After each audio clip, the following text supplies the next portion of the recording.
Hello दोस्तों, क्या आप एक्सेल में नंबर फॉर्मेटिंग को समझने में परेशान रहते हैं? जनरल, नंबर, करेंसी, अकाउंटिंग और डेट फॉर्मेट के बीच का फर्क समझना मुश्किल लग रहा है?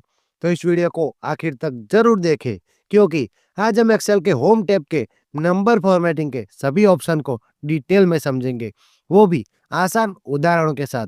तो चलिए शुरू करते हैं, लेकिन उससे पहले इस वीडियो को लाइक करें, चैनल को सब्सक्राइब करें और बेल आइकन जरूर दबाएं, ताकि आप आने वाली मेरी एक्सेल की हर नई वीडियो को मिस न करें। तो सबसे पहले हम ओवरव्यू ले लेते हैं ऑल नंबर फॉर्मेट का, जिसमें सबसे पहले नंबर पे है आपका जनरल। जैसे मैं यहाँ पे दिखाता हूँ, सबसे पहले नंबर पे है आपका जनरल। ये एक्सेल का डिफॉल्ट फॉर्मेट होता है। इसमें टेक्स्ट और नंबर्स दोनों सिंपल फॉर्मेट में रखा जाता है। अगर आप टेक्स्ट लिखना चाहो तो टेक्स्ट भी लिख सकते हो, और नंबर लिखना चाहो तो नंबर भी लिख सकते हो। और दूसरे नंबर पे आपका आ जाता है नंबर फॉर्मेट। इसमें आप डेसिमल पॉइंट को कंट्रोल कर सकते हो, नेगेटिव फॉर्मेट कर सकते हो, और आपका जो थाउजेंड सेपरेटर होता है उसका भी कंट्रोल आपको मिलता है। वो आगे मैं आपको एग्जाम्पल के रूप में समझाऊंगा। अब तीसरे नंबर पे आ जाता है आपका करेंसी। इसमें करेंसी सिंबल आपके वैल्यू के साथ में होता है, और वैल्यू के साथ में ही फॉर्मेट होता है। 4 नंबर पे आ जाता है आपका अकाउंटिंग फॉर्मेट। ये फाइनेंशियल स्टेटमेंट के लिए यूज़फुल होता है। इसमें करेंसी सिंबल लेफ्ट अलाइन्ड होता है, यानी कि लेफ्ट साइड में होता है, और आपकी जो वैल्यू होती है वो राइट अलाइन होता है, यानी कि राइट साइड में होती है। उसके बाद 5 नंबर पे आ जाता है आपका शॉर्ट डेट। डेट को शॉर्ट फॉर्मेट जैसे 01/01/2025 ऐसे में दिखाता है। उसके बाद आपका आ जाता है लॉन्ग डेट। लॉन्ग डेट आपके डेट को फुल फॉर्मेट में दिखाता है। जैसे कि 01/01 था, उसकी जगह आपको जनवरी 1/2025 ऐसे दिखाएगा। उसके बाद आ जाता है आपका टाइम फॉर्मेट। टाइम फॉर्मेट आपकी वैल्यू को टाइम के फॉर्मेट में दिखाता है, जैसे हावर, मिनट, सेकंड, एएम, पीएम, ये सब फॉर्मेट में दिखाता है। उसके बाद आ जाता है आपका परसेंटेज।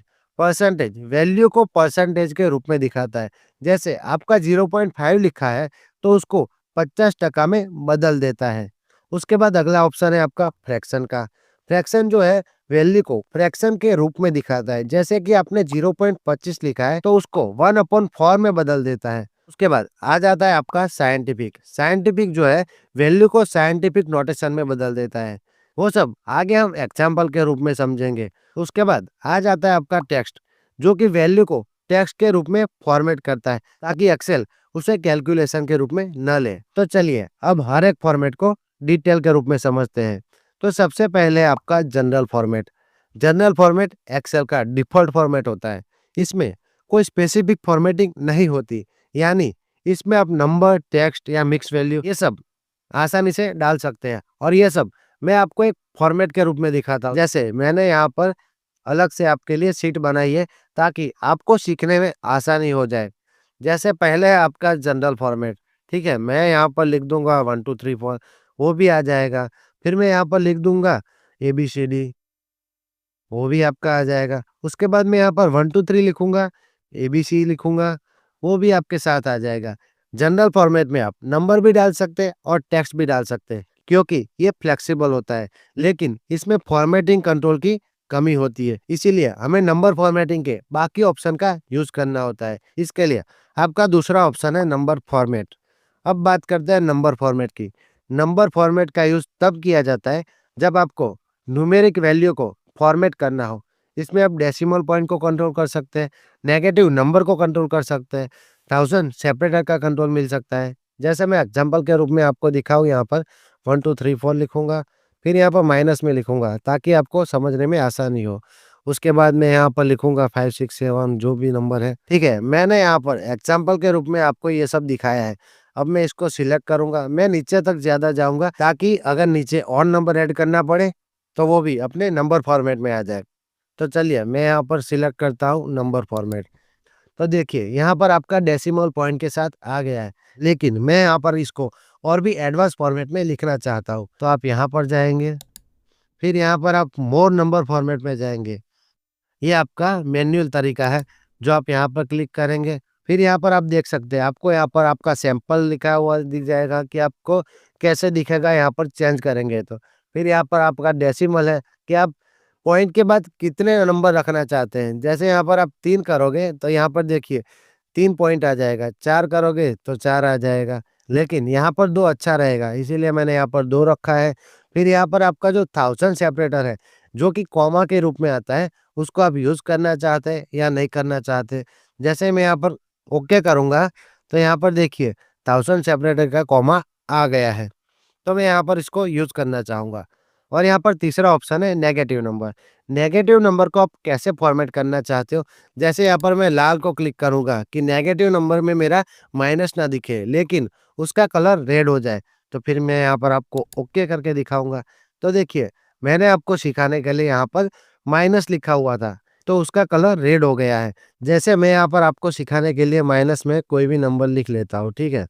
फिर यहाँ पर मैं नीचे चला जाऊँगा, तो देखिए आपका जो माइनस का नंबर था वो रेड कलर में लिख के आया है। और अगर आप डेसिमल पॉइंट को सीधा यहाँ पर स्क्रीन से करना चाहते हो, तो यहाँ पर आपको 2 ऑप्शन मिल जाएगा।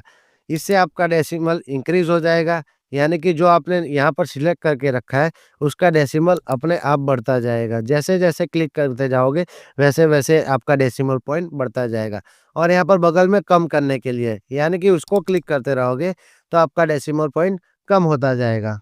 अब इसके बाद आ जाएगा आपका करेंसी का फॉर्मेट। अब करेंसी फॉर्मेट की बात करते हैं। ये फॉर्मेट तब यूज़ होता है जब किसी वैल्यू को करेंसी में शो करना हो। आप रुपए ले सकते हैं, आप डॉलर ले सकते हैं, किसी भी करेंसी का सिंबल ऐड कर सकते हैं।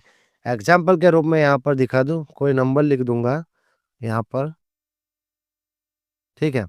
मैंने यहाँ पर ये नंबर लिख लिया है, ठीक है? अब मैं पूरा सिलेक्ट करूँगा, नीचे तक जाऊँगा ताकि और भी नंबर ऐड कर सकूँ। फिर यहाँ पर नंबर फॉर्मेट में जाऊँगा, फिर यहाँ पर जो तीसरा ऑप्शन है आपका करेंसी, उस पे क्लिक करूँगा। तो देखिए, आपका जो आईएनआर यानी कि रुपए का सिंबल है, वो आपके नंबर के साथ अलाइन हो गया है। आपका जो ये सिर्फ नंबर था, वो करेंसी के रूप में सेट हो गया है। अब आप देखिए, अब बार-बार यहाँ पर आप यहाँ पर जाएँगे, फिर यहाँ पर मोर नंबर फॉर्मेट में जाएँगे, फिर यहाँ पर आप फॉर्मेट चेंज करेंगे। तो मैं आपको एक एक्स्ट्रा टिप के रूप में एक यहाँ पर शॉर्टकट की दूँगा, कंट्रोल+1। आप कंट्रोल+1 करेंगे तो आप एडवांस ऑप्शन में अपने आप चले जाएँगे, आपको बार-बार नहीं जाना पड़ेगा। तो देखिए मुझे यहाँ पर करेंसी के लिए सेट करना है, तो मुझे यहाँ पर जैसे सब में दिया जाता है वैसे यहाँ पर सैंपल दिया गया है, फिर आपको डेसिमल पॉइंट दिए गए हैं कि पॉइंट के बाद आप कितने नंबर रखना चाहेंगे। और यहाँ पर आपको जैसे नंबर में दिया गया था, वैसे ही यहाँ पर करेंसी में दिया गया है कि अगर आप नेगेटिव नंबर को माइनस में रखना चाहते हो, तो माइनस में रख सकते हो। अगर आप करेंसी का जो सिंबल है, उसके आगे माइनस रखना चाहते हैं, तो उसका ऑप्शन है। अगर आप रेड रखना चाहते हो, तो वो ऑप्शन है। तो मैं यहाँ पर रेड रखना चाहूँगा, तो उस पे क्लिक करूँगा, फिर यहाँ पर ओके करूँगा। फिर यहाँ पर देखो मैंने कोई भी माइनस में नहीं लिखा हुआ, तो अब मैं जो नंबर लिखूँगा वो माइनस में लिखूँगा, तो मेरा जो नंबर आएगा वो रेड कलर में आएगा। तो देखिए मैंने यहाँ पर माइनस में लिख दिया, फिर यहाँ पर नीचे चला जाऊँगा, तो देखिए मैंने जो माइनस में लिखा था वो अपने आप रेड कलर में फॉर्मेट होके आ गया है। इससे फाइनेंशियल डेटा को प्रोफेशनल लुक मिलता है। इसके बाद में आ जाते हैं आपके अकाउंटिंग फॉर्मेट में। अकाउंटिंग फॉर्मेट का यूज़ फाइनेंशियल स्टेटमेंट के लिए होता है। ये करेंसी से थोड़ा-सा ही अलग है। करेंसी में आपका सिंबल अपनी वैल्यू के साथ मिल के आएगा और अकाउंट में आपका करेंसी का सिंबल लेफ्ट अलाइन आएगा और आपका वैल्यू जो है वो राइट अलाइन आएगा। बीच में आपका गैप मिल जाएगा। तो चलिए मैं उसको एग्ज़ाम्पल के रूप में दिखाता हूँ। मैं यहाँ पर कुछ नंबर लिख लूँगा, ठीक है? मैंने यहाँ पर कुछ नंबर लिख लिए। अब मैं पूरा नीचे तक सिलेक्ट करूँगा, फिर यहाँ पर जाऊँगा, फिर यहाँ अकाउंटिंग में जाऊँगा। तो देखिए, मैंने यहाँ पर जैसे बोला था कि आपका जो सिंबल है, वो लेफ्ट अलाइन आएगा और आपका जो वैल्यू है, नंबर है, वो आपका राइट अलाइन आएगा। इसका प्रोफेशनल रिपोर्ट और बैलेंस शीट के लिए बहुत ही यूज़ होता है। अब बात करते हैं डेट फॉर्मेट की। एक्सेल में डेट को अलग-अलग फॉर्मेट में सेट किया जाता है। जैसे पहले डेट, बाद में महीना, फिर ईयर या फिर पहले महीना, बाद में डेट, बाद में ईयर या फिर महीना, ईयर ये सब फॉर्मेट अलग-अलग होते हैं। तो मैं एग्ज़ाम्पल के रूप में यहाँ पर दिखाऊँगा। जैसे मैं यहाँ पर लिख रहा हूँ 1/1/2025 उसके बाद और भी यहाँ पर डेट लिख लूँगा। ठीक है? मैंने यहाँ पर डेट लिख लिया है, इसको मैं सिलेक्ट करूँगा, मैं यहाँ नीचे तक सिलेक्ट करूँगा, तो देखिए अपने आप डेट फॉर्मेट आ गया है। अब आप इसको जनरल करेंगे, तो देखिए आपको अंक दिखाया जाएगा, तो मैं इसको डेट फॉर्मेट में करूँगा, जैसे पहले शॉर्ट डेट में करूँगा, तो मेरा यहाँ पर देखिए 11 2025 और बाकी जो मैंने लिखा था वो आ जाएगा। उसके बाद लॉन्ग डेट में करूँगा तो देखिए महीना पूरा का पूरा लिख के आएगा। जैसे 1 जनवरी 2025, 2 मई 2025 ऐसे लिख के आ जाएगा। तो मैंने जैसे आपको एडवांस सेटिंग के लिए शॉर्ट की दिखाया है, जैसे कंट्रोल+1 करूँगा, तो देखिए आपका डेट का अलग-अलग फॉर्मेट आ गया है। आप जिस हिसाब से भी रखना चाहिए, उस हिसाब से रख सकते हैं। जैसे यहाँ पर 14 मार्च 2012 ऐसे रख सकते हो, फिर यहाँ पर 14/3/2012 ऐसे रख सकते हो। यहाँ पर 14 और सिर्फ़ 3 और 12 ऐसे रख सकते हो। यहाँ पर डॉट करके है वैसे रख सकते हो। आप जिस हिसाब से भी रखना चाहे उस हिसाब से रख सकते हैं। फिर यहाँ पर लॉन्ग फॉर्मेट के रूप में जैसे यहाँ पर महीने का पूरा नाम आ रहा है। फिर यहाँ पर आपका कौन-सा दिन था वो भी आ रहा है, तो वो लॉन्ग फॉर्मेट के रूप में आ जाएगा। जैसे मैं यहाँ पर क्लिक करूँगा कि 14 मार्च 2012 ऐसे लिख के आ जाए, तो देखिए मेरा यहाँ पर 1 जनवरी 2025 ऐसे लिख के आएगा। मैं यहाँ पर क्लिक करूँगा तो मेरा तारीख बाद में आएगा, महीना पहले आएगा और उससे भी पहले यहाँ पर ईयर आएगा। तो सबसे आसान तरीका ये है कि आप पहले वाला जो ऑप्शन है वो रखें या दूसरा वाला ऑप्शन रखें, क्योंकि सबसे ज़्यादा यूज़ इन दोनों का होता है। तो मैं यहाँ पर पहले वाले पे क्लिक करूँगा और देखिए मेरा जो डेट था वो उस हिसाब से आ गया है। अगर मैं दूसरे वाले का यूज़ करना चाहूँ तो कंट्रोल+1 दूसरे वाले पे जाऊँगा और फिर उसको क्लिक करूँगा। तो देखिए, मेरा जो डेट था उस हिसाब से आ गया है। तो दोस्तों इसके बाद और भी यहाँ पर बहुत सारे ऑप्शन हैं, जैसे टाइम का ऑप्शन है, परसेंटेज का है, फ्रैक्शन का है, साइंटिफिक का है, टेक्स्ट का है, उसके बाद स्पेशल का भी है।